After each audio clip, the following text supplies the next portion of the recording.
जय श्री राम। आप चाणक्य एकेडमी के साथ जुड़े हुए हैं और मैं दीपक शर्मा आपके बीच में हूँ। वैसे तो आपको पता है कि श्री राम मंदिर का जो भव्य उद्घाटन हुआ है उसके साथ ही हमने निशुल्क क्लासेस जो डाली है। आप देख रहे हैं कि हमारे निशुल्क बैच कौन कौन से हैं। पशु परिचर, बीएसटीसी, पीईटी, सीईटी, पटवार, VDO, LDC, Rajasthan police, REET, level 1, level 2, first grade, second grade और एग्रीकल्चर सुपरवाइजर। इन सब के बैचेस उन बच्चों के लिए जो आर्थिक रूप से असक्षम है या ड्रॉप आउट है, उन बच्चों के लिए निःशुल्क रहेंगे। एकेडमिक क्लासेस 6 to 10 और उसके बाद 11th 12th। लाइब्रेरी, चाणक्य से कंप्यूटर सेंटर, ये हमारे अदर ब्रांचेज हैं जो भी निःशुल्क काम करते हैं और जो आर्थिक रूप से सक्षम है उन बच्चों के लिए काम करते हैं। चलिए, अब मैं दीपक शर्मा आपके बीच में हूँ। मैं वर्ल्ड ज्योग्राफी और इंडियन ज्योग्राफी की बात करूंगा। तो अब हम आ जाते हैं ज्योग्राफी की ओर। पहले ज्योग्राफी को समझ लेते हैं कि ज्योग्राफी क्या है। ठीक है, तो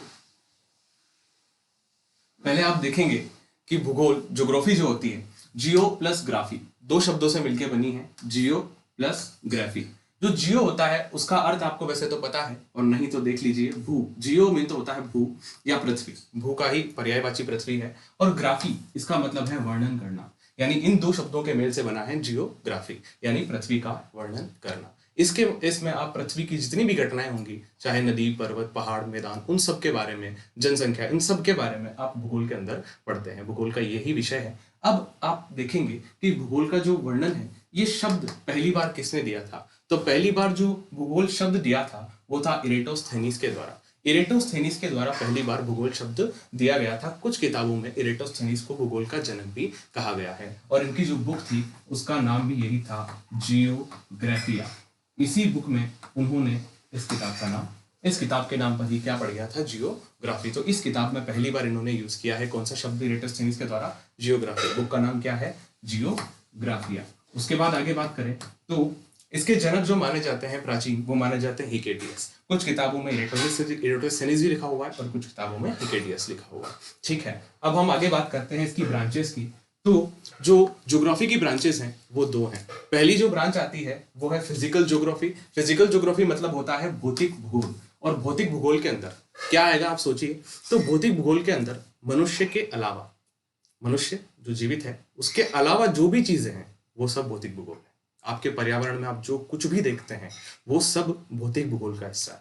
जैसे सबसे पहले आपने देखा जियोमॉर्फोलॉजी, इसका पहला भाग आ रहा है फिजिकल ज्योग्राफी। फिजिकल ज्योग्राफी में क्या आ रहा है, जियोमॉर्फोलॉजी। तो जियोमॉर्फोलॉजी का मतलब है भू आकृति भूगोल। इसमें भू आकार कैसा है, जियोइड शेप होता है, अर्थ का ओवल शेप जिसे आप बोलते हैं, तो वह भू आकृति। और भू आकार के अंदर, इसके अंदर पर्वत, पठार, मैदान, इन सबके भी आकार कैसे हैं। पर्वत ऊंचा होता है, पठार थोड़ा नीचा होता है और मैदान एकदम सपाट होता है। तो वो जितनी भी चीजें हैं वो भू आकृति में आएगी। इसके अंदर जो स्टडी का सब्जेक्ट है वो क्या है आपका, लिथोस्फीयर।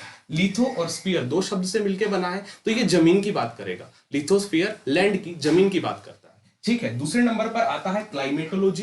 क्लाइमेटोलॉजी मतलब जलवायु भूगोल। और जलवायु भूगोल क्या बात करेगा, ये बात करेगा एटमॉस्फेयर की। इसके जो मेन पार्ट है वो क्या है, वायुमंडल। वायुमंडल क्या होता है, जो आपके गैसों का आवरण, आपके चारों ओर वायु का जो गैसों का आवरण है वो क्या है आपका, एटमॉस्फेयर। एटमॉस्फेयर ये है क्या, जलवायु भूगोल, ये इसका स्टडी का टॉपिक है। उसके बाद थर्ड नंबर पर आता है ओशियनोग्राफी। ओशियन मतलब आप जानते हैं क्या होते हैं, महासागर। ठीक है, टोटल कितने हैं, 7 हैं। तो उन महासागरों और महासागरों के बारे में, उनकी दशाएं कैसी है, वहां पर उनकी जो नीचाई कैसी, उन सब की बात ये भूसागरीय भूगोल करेगा। और इसके अंतर्गत हाइड्रोस्फीयर जो स्टडी का टॉपिक है वो है आपका हाइड्रोस्फीयर। हाइड्रोस्फीयर आप जानते हैं, हाइड्रो मीन्स ही पानी होता है। ठीक है, H2O हाइड्रोजन एंड ऑक्सीजन से मिलकर बना है। तो हाइड्रोस्फीयर जो है वो आपका भूसागरीय भूगोल के अंदर आएगा। इसमें आप सागरों के बारे में और उनमें से क्या क्या उच्चावची उनकी दशाएं होती है, जलवायु दशाएं होती है, उन सबके बारे में आप हाइड्रोस्फीयर में पढ़ेंगे। जो चौथा टॉपिक आएगा वो आएगा बायोजियोग्राफी, और ये जैविकीय भूगोल है। तो जब ये जैविकीय भूगोल क्या है, यानी कि बायोस्फीयर, ये क्या चीज है,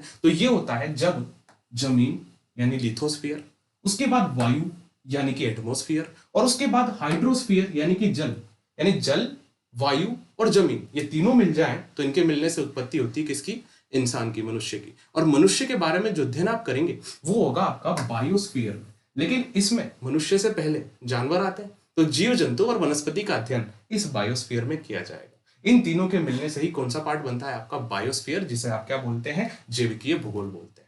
ठीक है, इसके बाद ज्योग्राफी का पहला पोर्शन है ये आपका फिजिकल ज्योग्राफी, जिसे आप भौतिक भूगोल कहते हैं। और मैंने आपसे कहा था मनुष्य के अलावा जितनी भी चीजें हैं वो सब आप यहाँ पढ़ेंगे। जमीन के बारे में यहाँ पढ़ा है, एटमॉस्फेयर वायुमंडल के बारे में यहाँ पढ़ा है। उसके बाद हाइड्रोस्फीयर पानी के बारे में यहाँ पढ़ा है। और चौथा जैविकीय भूगोल, इसमें जीव जंतुओं के बारे में यहाँ पढ़ा है। अब इनके बाद आप आते हैं ह्यूमन ज्योग्राफी की ओर। ह्यूमन ज्योग्राफी होती है मानवीय भूगोल। मानवीय भूगोल में आप क्या पढ़ेंगे, तो मानवीय भूगोल का अध्ययन क्षेत्र जो है उसके भी 4 भाग हैं। पहला है जनसांख्यिकी भूगोल। जनसांख्यिकी वैसे ही नाम से क्लियर है, जनसंख्या से निकला हुआ शब्द है। अब जनसंख्या को बोलते हैं, आप इस पार्ट को बोलेंगे डेमोग्राफी। आप जनसंख्या के बारे में पढ़ेंगे और जनसंख्या कैसे हमारी भारतीय स्थिति को दूसरों के प्रति प्रभावित करती है, दूसरे देशों से हमारी जो पॉपुलेशन है वो कैसे प्रभावित होती है और करती है, तो वो सारी चीजें आप इसमें पढ़ेंगे। उसके बाद दूसरा जो है वो है भू आवासीय भूगोल यानी सेटलमेंट ज्योग्राफी। और सेटलमेंट ज्योग्राफी में आपका अधिवास क्षेत्र, निवास क्षेत्र कैसा है, कोई बर्फीले इलाके में रहता है तो कोई मरुस्थल में रहता है, वो सारा पार्ट आप इस सेटलमेंट ज्योग्राफी यानी भू आवासीय भूगोल में, नाम में ही क्लियर है आवास, तो आवासीय भूगोल से आप पढ़ेंगे। तीसरा जो पार्ट है ज्योग्राफी का वो है आर्थिक भूगोल। आर्थिक भूगोल में आप इकोनॉमिक ज्योग्राफी, इकोनॉमिक यानी कि आप जानते हैं आर्थिक रूप से किस प्रकार से ज्योग्राफी डिवाइडेड है, प्राइमरी, सेकेंडरी, टर्शरी, प्राथमिक, द्वितीयक और तृतीयक, 3 क्षेत्र हैं ज्योग्राफी के, और वो कैसे एनवायरमेंट को प्रभावित करते हैं, उस सब कारकों के बारे में आप इकोनॉमिक यानी कि आर्थिक भूगोल में पढ़ेंगे। और जो अंतिम बिंदु है वो है आपका सांस्कृतिक भूगोल। जब इन तीनों से आदमी अपनी संस्कृति में कुछ चीजें अपना लेता है, जैसे जो किसान होता है, एक छोटा सा एग्जांपल है, किसान होता है वो अपनी धोती को थोड़ा ऊंचा बांधता है।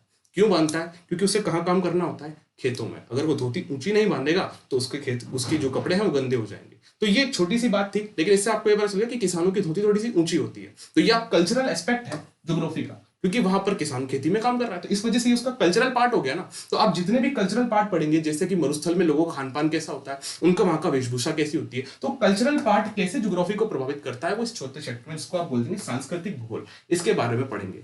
अब आपको बता दूं कि ये दोनों शब्द दिए किस किस ने। तो पहले बात करें अपन फिजिकल ज्योग्राफी की, ये शब्द दिया पोलिडोनियम ने। किसने दिया? पोलिडोनियम। कौन सा शब्द? भौतिक भूगोल। पी से फिजिकल ज्योग्राफी और पी से आप याद रख लीजिए पोलिडोनियम। अगली बात हम करें ह्यूमन ज्योग्राफी, जो शब्द है ये दिया है फ्रेडरिच रटजल ने, यानी कि फ्रेडरिच रटजल के द्वारा दिया गया शब्द कौन सा हो गया आपका? Human geography. अब मैं आपको इसको याद रखने का तरीका बता दूं। वैसे तो ये ब्रांचेस है, पर फिर भी आप, ज्यादा इंपॉर्टेंट तो है नहीं, पर फिर भी आप याद रख सकते हैं। कैसे? कि कोई व्यक्ति है, एक बच्चा है, नया जन्म हुआ है, तो पहले वो देखेगा कि वो कहां पर है? पृथ्वी पर खड़ा। अब पृथ्वी पर खड़ा है तो ये पहला पार्ट हो गया भू आकृति, लिथोस्फीयर, जमीन के बारे में। पहले उसने देखा कि मैं कहां खड़ा हूं, कि जमीन पर, तो ये कौन सा भाग हो गया? लिथोस्फीयर। अब उसने सांस लेना शुरू किया। सांस किससे लेगा? वायु से। दूसरा मंडल कौन सा हो गया आपका? वायुमंडल, एटमॉस्फेयर, यानी जलवायु भूगोल। सांस लेने के बाद उसने पानी पीना शुरू किया, तो तीसरा मंडल कौन सा आ गया आपका? भूसागरीय भूगोल, हाइड्रोस्फीयर। पानी पी लिया। पानी पीने के बाद वो देखेगा कि अरे यहां पर तो और भी जीव जंतु है, तो ये किस में आ जाएगा? उसके बायोस्फीयर में, यानी जैविकीय भूगोल में। और इसके बाद